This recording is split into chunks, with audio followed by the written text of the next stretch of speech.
Como você já sabe, meu querido telespectador, as abordagens de cura são temas recorrentes aqui no programa 9 Minutos. Hoje a gente traz para você uma abordagem que tem um aspecto de inovação. É bastante inovadora no que ela propõe ao estabelecer com a causa até simples entre o fator patológico e o efeito desse fator, que normalmente é a dor que acomete a pessoa. Nós vamos conversar para isso com uma pessoa que, de uma certa maneira, sistematizou uma nova abordagem de cura, que é o fisioterapeuta Aldinei Carlos das Neves, com quem nós vamos conversar agora. Aldinei, a fisioterapia geralmente é associada, ou pelo menos pelo senso comum, ela é associada à atividade de restauração da fisiologia de um órgão afetado por algum trauma, acidente ou algum evento. Mas no nível em que você está atuando, como eu estava explicando aqui no começo do nosso programa, ela adquire um efeito inovador, porque são muitas abordagens que a gente sabe que consideram uma memória corporal, uma inteligência corporal, mas você resgata isso de uma maneira, numa visão mais holística do corpo, né? Como é que você faz? Como é que você vê isso? Eu vejo o corpo interagindo, o cérebro é o centro de controle do nosso corpo. E para que o cérebro controle o corpo, ele utiliza os nervos que passam por dentro da coluna e por fora da coluna. Por dentro da coluna, a medula. A medula ela vai por dentro da coluna e tem as raízes que vão saindo entre as vértebras e vão para o controle dos músculos e das vísceras, glândulas, os órgãos internos. E um outro sistema, que é chamado de parasimpático, que ele vai por fora da coluna. Ele não passa por dentro, pela medula, passa por fora, e esse vai exclusivamente para os órgãos internos, para as glândulas, para as vísceras.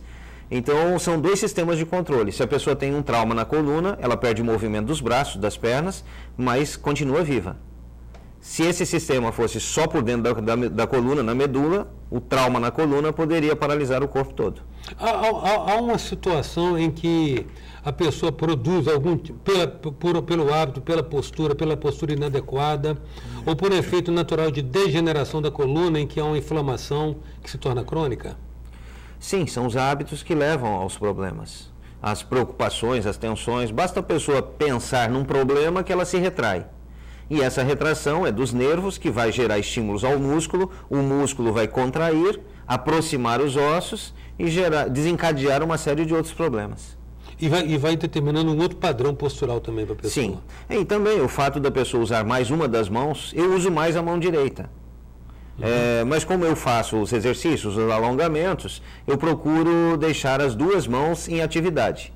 Mas uma pessoa que não tem essa noção, ela vai usar geralmente uma das mãos. Se olhar a pessoa de lado, você vai ver que essa pessoa tem o ombro direito deslocado mais à frente. Ou se é canhota, o ombro esquerdo é mais à frente do que o ombro direito. Daí que surge essa proposta de abordagem sua que você denominou de reequilíbrio corporal consciente. Isto.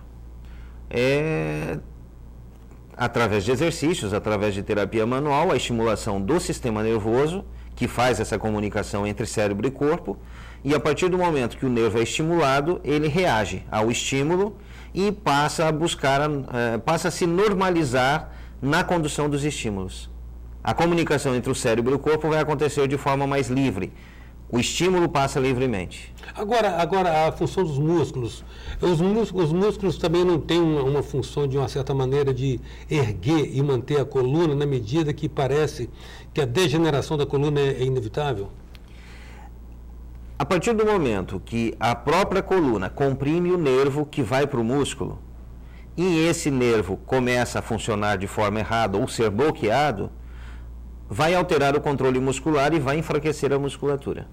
E aí vai gerar um desgaste maior ainda. Agora, para cada tipo de problema, de dor, você consegue identificar a origem dela e, consequentemente, prescrever o exercício adequado, o movimento adequado? Eu não considero um movimento para uma parte, e sim movimentos que mexem o corpo inteiro, ou o tratamento, a terapia manual. Eu começo estimulando a pessoa a fazer a estimulação no pé, na perna, vou estimular o corpo inteiro. E nos exercícios também, exercícios que vão mexer o pé, a mão, o braço, o pescoço, a coluna, o quadril, exercícios que mexem o corpo todo, porque o corpo funciona na sua íntegra, ele funciona como holisticamente. Se a pessoa vem com uma dor no ombro, eu tenho que saber se ela está com o quadril no mesmo nível, se o quadril, um lado do quadril está mais baixo que o outro, porque isso vai desencadear problemas em cima. E se ela tiver um problema, uma dor no ombro, ela vai alterar o problema lá no pé, vai provocar um problema no pé. Vai desequilibrando ao longo do rodeo. Desequilibrando. Se você tiver um carro com pneu murcho, você vai começar a ter mais gasto de pneu ou vai desalinhar o carro. Uhum. Então, na verdade, esse reequilíbrio corporal consiste em, primeiro, ou seja, um trabalho de conscientização, né? Você conscientiza a pessoa para que ela mesmo proveja a sua, digamos, sua profilaxia. Reequilíbrio corporal consciente. Uhum. A pessoa tem que estar consciente de que os movimentos, de que o corpo dela funciona pelos movimentos, pelos hábitos de movimento que ela tem. Então, é necessário que ela estimule o corpo todo, que ela pratique movimentos no corpo inteiro para manter o corpo funcionando adequadamente. Agora, isso aí é matéria, isso é um conhecimento que você auriu, que você colheu da graduação em fisioterapia, ou você somou a outras pesquisas e outras prospecções que você fez nesse sentido? Eu aprendi na faculdade algumas técnicas e principalmente a utilização de aparelhos. Mas depois, em função de não estar trabalhando com aparelhos e ter aprendido outras técnicas de terapia manual, de exercícios, de conscientização corporal, vários cursos, eu sempre estou buscando, sempre estou atrás de novos conhecimentos. Qualquer coisa que eu escuto diferente, eu vou atrás de saber o que significa aquilo. Vou pesquisar. E dentro desses cursos que eu fiz, eu tive a oportunidade de aprender técnicas que estimulam a coluna vertebral através das mãos, exercícios de conscientização corporal, movimentos que a pessoa faz prestando atenção no corpo, e em função das técnicas que eu aprendi e da necessidade de cada paciente que chegava à clínica, eu começava a fazer o seu atendimento, e dentro desse atendimento, dentro da necessidade dessa pessoa, encontrando respostas, desenvolvendo meios de resolver o problema de cada pessoa. Então, eu gostaria que você explicasse, por exemplo, como é que se relaciona, por exemplo, essas disfunções com distúrbios mentais como Alzheimer, Parkinson, autismo, AVC?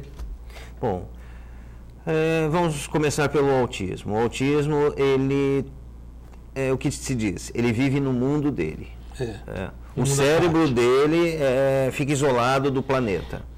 O que eu tive de experiência e tenho de experiência no tratamento do autista é que a partir do momento que o autista ele é estimulado, que o sistema nervoso leva informação para o cérebro, ele passa a perceber mais o ambiente, perceber o corpo, perceber o ambiente e interagir e se integrar mais ao ambiente. Mas o autista seria o exemplo máximo de falha de conexões, de não chegar informação ao cérebro. Sim. Porque uma pessoa, qualquer um de nós, que não percebe alguma parte do corpo, que tem nervos que são bloqueados, nervos que vão para o pé, para a mão, que a pessoa não percebe ou sente uma dormência, quando esses nervos são bloqueados, a pessoa deixa de perceber. Como ela não percebe, como aquilo não incomoda porque ela não está sentindo, ela não tem nem noção de que não percebe uma parte do corpo. Só quando dói é que a pessoa vai perceber. Então, a sensação que incomoda, a coceira, o formigamento, uma fisgada, uma ferroada, a sensação de queimação, dor, isso incomoda. Mas quando a pessoa tem um bloqueio de um nervo que está anestesiando uma área, ela não percebe. Isso é quem tem hanseníase, que coloca o braço, queima o braço e não percebe que está queimando. Porque o nervo não está levando informação para o cérebro.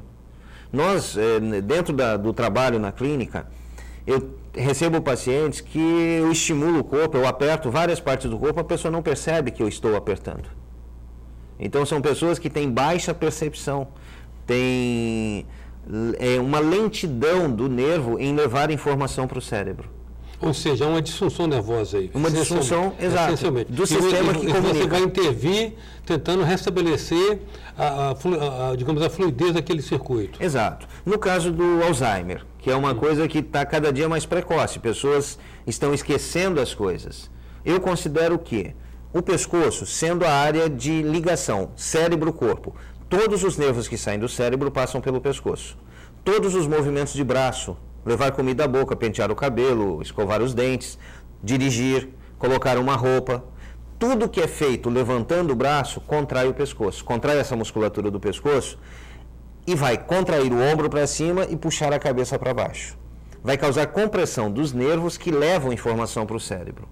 Uma pessoa que é perfeccionista e que se irrita quando as coisas não estão do jeito que ela gosta, essa pessoa tem uma propensão maior a ter Alzheimer. Por quê? Ela está sempre sob tensão, sempre se contraindo e bloqueando o sistema nervoso que leva informação para o cérebro saber o que acontece com o corpo e no ambiente. E nós temos casos de pessoas com Alzheimer que estão em tratamento há um certo tempo, geralmente 1 ano e meio, 2 anos, a pessoa começa a recuperar-se do Alzheimer. Por quê? Vai liberando a passagem dos estímulos, o cérebro começa a receber informações novamente. E a partir do momento que o cérebro recebe informação, essa pessoa vai perceber o corpo e perceber o ambiente. Técnicas de relaxamento, então, já favorecem muito essa descontração, essa descompressão nervosa. Exato. Agora, associando o relaxamento ao alongamento e a pessoa prestar atenção onde está alongando, acelera, potencializa o relaxamento. É interessante essa questão da tensão, né? Porque quando você coloca a tensão em determinada parte do corpo, você passa a senti-la, né, mais efetivamente, né? Exato. Tem estudos, inclusive, que... Os orientais trabalham com isso. Trabalham Onde muito. você coloca a atenção, está a sua consciência, né? Tem um livro que é O Sorriso Interior. A pessoa concentrar a atenção no estômago e sorrir para o estômago. Se você estiver fazendo um exercício e você prestar atenção no estômago, o alongamento, alongar os nervos que vão para o estômago, você vai perceber o estômago. Então, o oriental, ele usa formas, assim, ele figura. Como eu sou ocidental, eu não uso a forma figurada. Simbólico. Eles colocam símbolos para... Expressar uma ideia. Para expressar, isso. Eu uso aquilo que eu aprendi na faculdade. A descrição cartesiana. O nervo. Então, se eu posso prestar atenção no estômago, ao invés de sorrir para o estômago, para o intestino, para o fígado, eu vou fazer um exercício que eu sei que vai mexer com o nervo que vai no fígado, para estimular esse nervo, para realmente sentir que está puxando lá no fígado. E um exercício muito simples é a pessoa soltar os braços, soltar a cabeça para o lado para alongar a lateral do pescoço, que são os nervos que vão para o fígado. Ou, se a pessoa soltar a cabeça para o lado direito, ela alonga nervos que vão no coração, que vão no pulmão, que vão nas suprarrenais, lá em cima do rim, nos rins, no estômago. Tem um paciente que ele estava... Simples assim? É simples, é uma coisa simples. É você esticar o fio e sentir aonde está esticando. É esticar o nervo e sentir que ele reflete numa determinada parte do corpo. Meu, o nosso tempo está esgotado, mas eu convido você, meu querido telespectador, a estar conosco na continuação dessa conversa, dessa entrevista amanhã com o Dr. Aldinei Carlos das Neves, fisioterapeuta. Até já. Sou passageiro do tempo, tentando entender, erro e acerto os caminhos, aprendendo a